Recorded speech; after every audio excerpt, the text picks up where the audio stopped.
Hello, BookTube, and welcome to another weekly reading vlog. Well, as with the last several weeks, I've been working my way through these 3 books this week, but I've now added a 4th book to my reading list, which I probably shouldn't do. Because given the limited amount of reading I manage to get done every week, 2 books is pushing it. 3 books is probably one too many.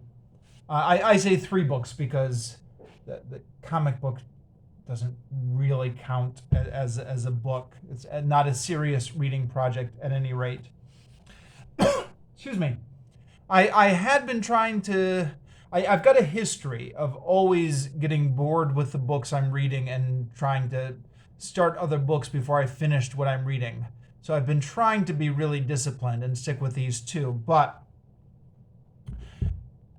this book was related to one of the goals I set for myself at work, so it seemed to necessitate jumping up to the front of the queue, and I'm hoping to finish this off in relatively short order. I got 46 pages done this week, so if I can keep that progress up, I should be done with it within a few weeks. That's good for me, good at my rate. But at any rate, before I get more into this, let me talk about the books I picked up this week, a book haul of sorts. So I picked up this book from my school library. You can see the library sticker here. So this is a bit of a library book haul. And at the same time, I picked up Getting Things Done by David Allen. Sorry, I know my camera is going to show everything backwards, but that's what it is. Another book from my school library. Another thing related to my professional goals. This one, obviously, not related so much to the classroom, but just organizational goals. Was kind of recommended to me by my manager. I say kind of because she forwarded me some stuff from the school website that listed this as an example book for people who were seeking to increase their organization. And I checked in school. Sure enough, the school library had it, so I picked it up.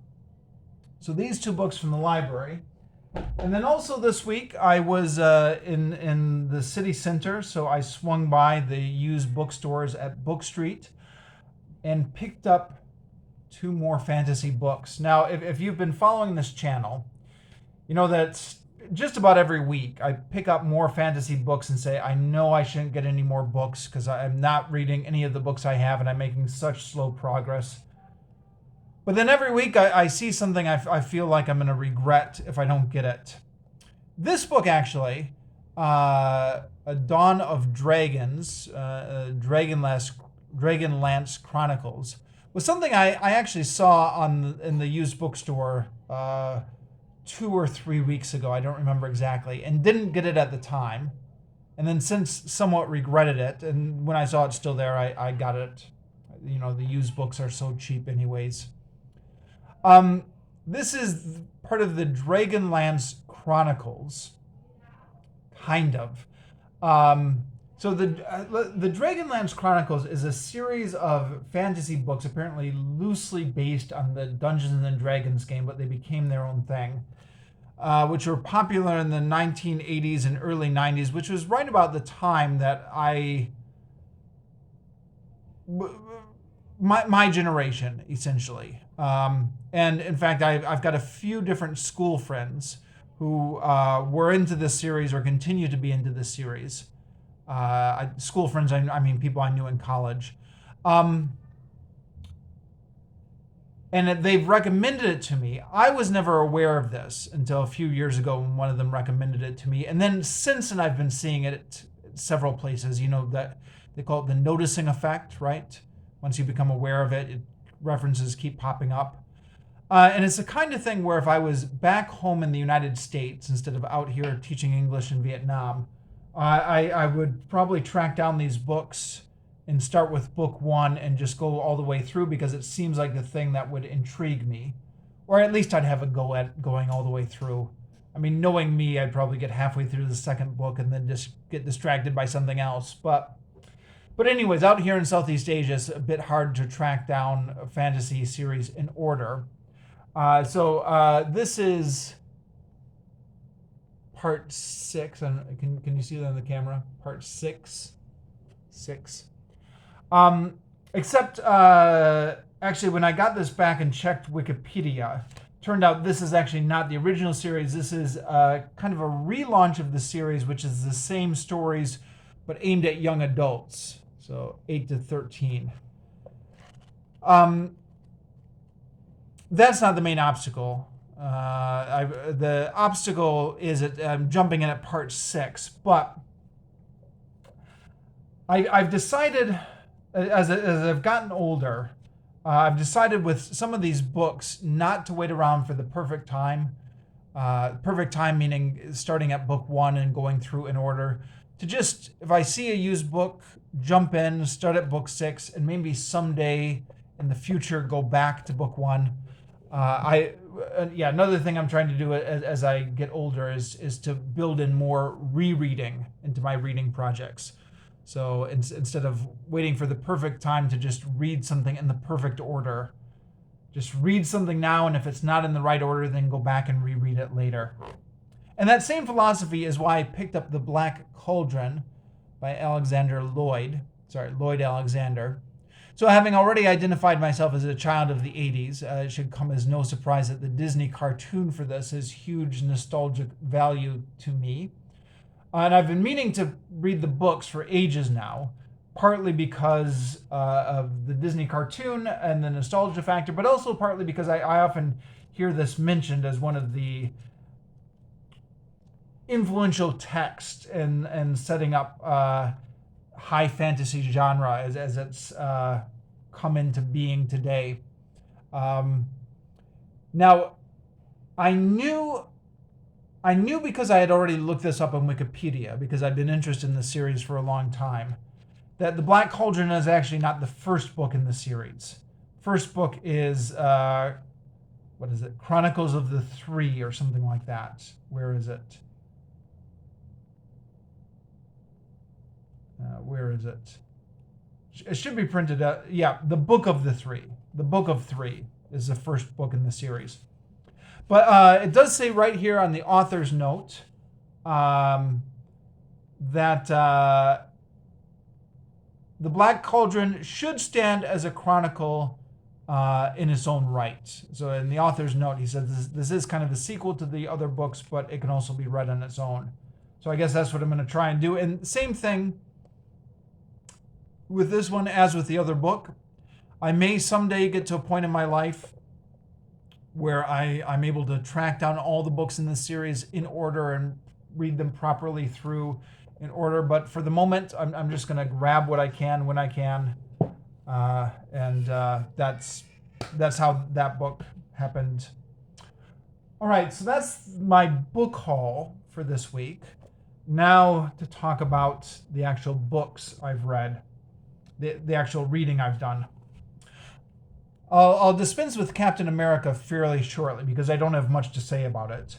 I read not many pages. I was on page 126 this last week. I read up to 140, so 14 pages, which is, for a comic book, that's obviously not saying much. These are pretty easy things to read. Well, actually, it's not all that easy. Sorry, I dropped the bookmark. But no, easy. It is all that easy. Sorry. The word I'm looking for maybe is enthralling or entertaining, maybe.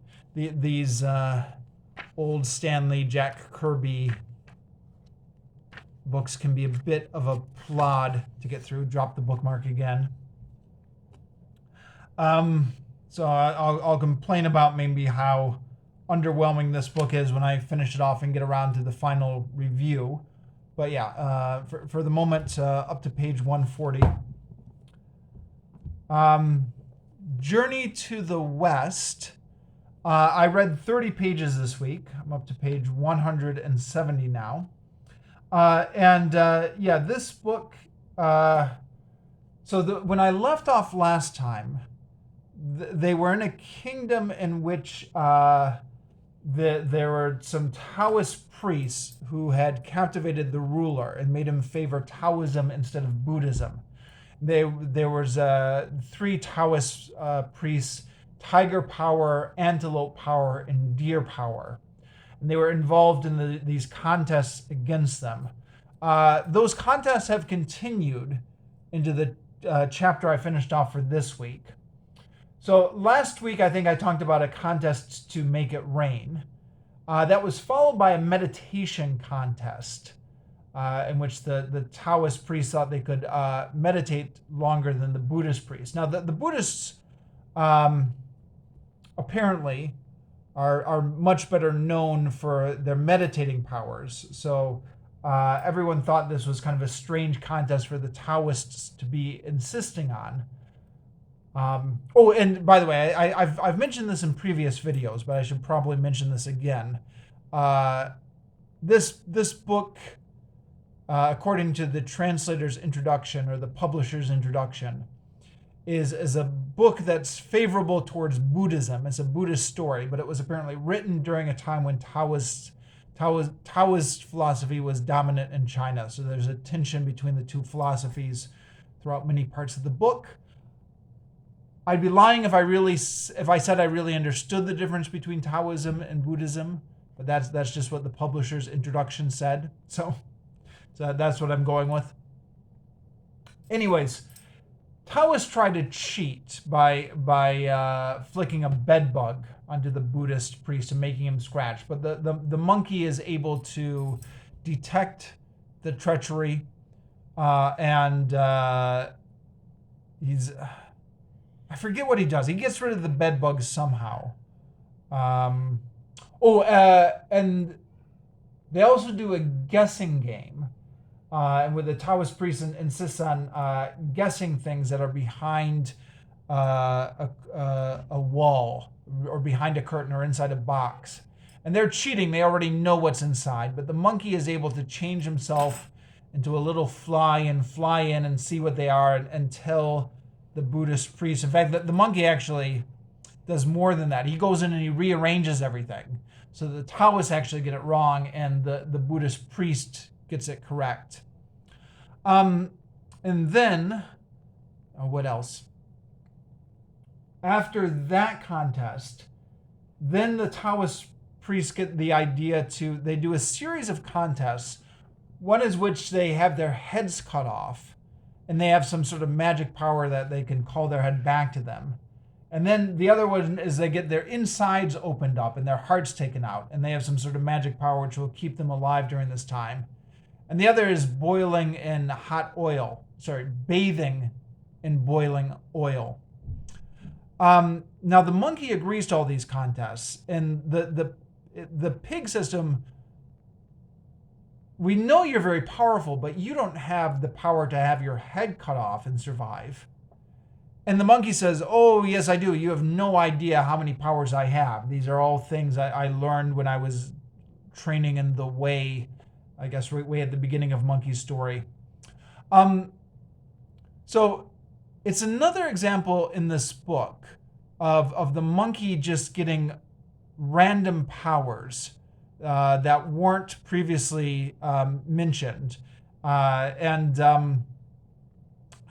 a lot in this book. And again, if you were the type of person who takes this kind of stuff seriously, this would spoil the book for you. Actually, I shouldn't say that because I'm exactly that type of person. But I generally find myself so enthralled with the imagination behind the story and the fast pace with which things happen that it doesn't bother me. And this is a good example of that. So they do the contests, and the monkey uses various tricks to defeat the Taoist priests in each of the contests. Like he is able to call a dog to take away the Taoist priest's head when they're doing getting the head chopped off contest. And the monkey is able to use his powers to get through these contests.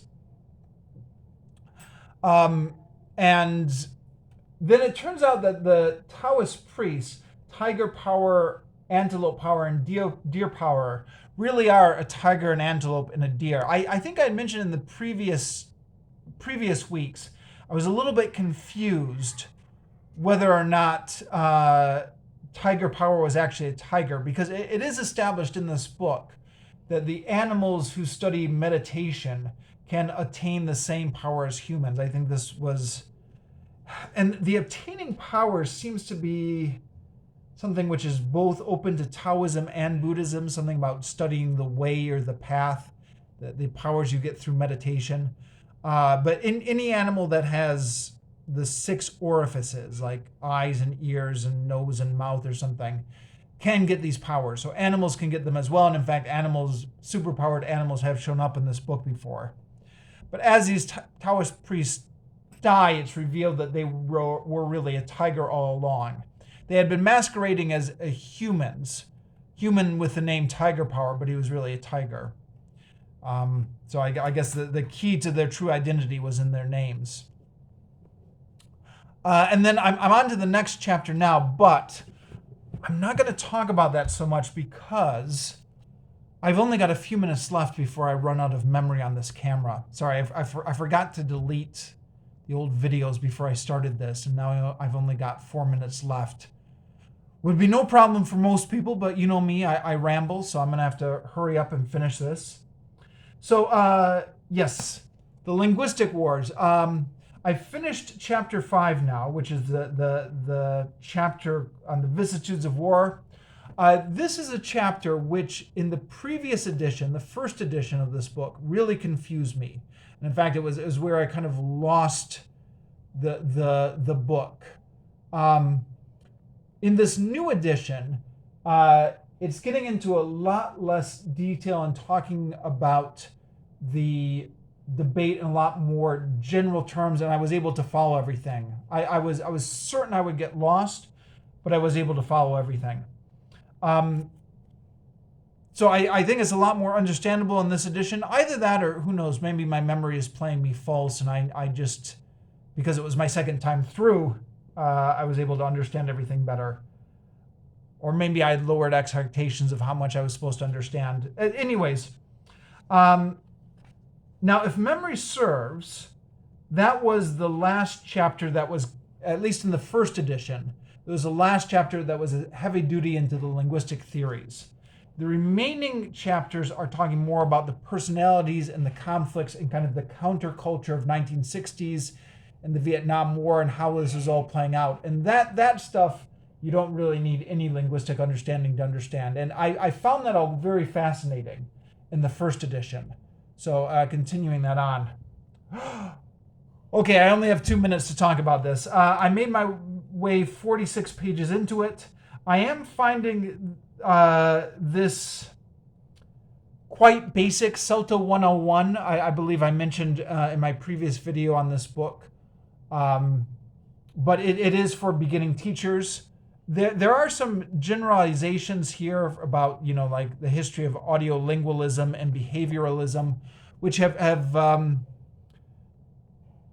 the kind of stuff I think we all learned as initial teachers, but has since been called into question. Like Russ Main has been doing, he's a popular ELT blogger and researcher. He's been doing some research on where audiolingualism actually comes from, and it turns out, at least according to Russ Main, that the conventional wisdom of audiolingualism growing out of Skinner's philosophies and then being debunked by Chomsky is a vast oversimplification and maybe even falsification of what was actually a much more complex picture. So Chomsky's popping up in both books. This book, it's for beginning teachers, so it does not really get into the theory of Chomsky or anything like that. I haven't really found a lot of useful things I can pull out of this in the classroom yet, but I'm only 46 pages into it, so I'm hopeful I'll find some useful stuff later on. Okay, and I'm Gonna have to finish this here because I'm almost out of memory on this phone. I'll try and remember to delete the old videos before I film next week. That's all for this week.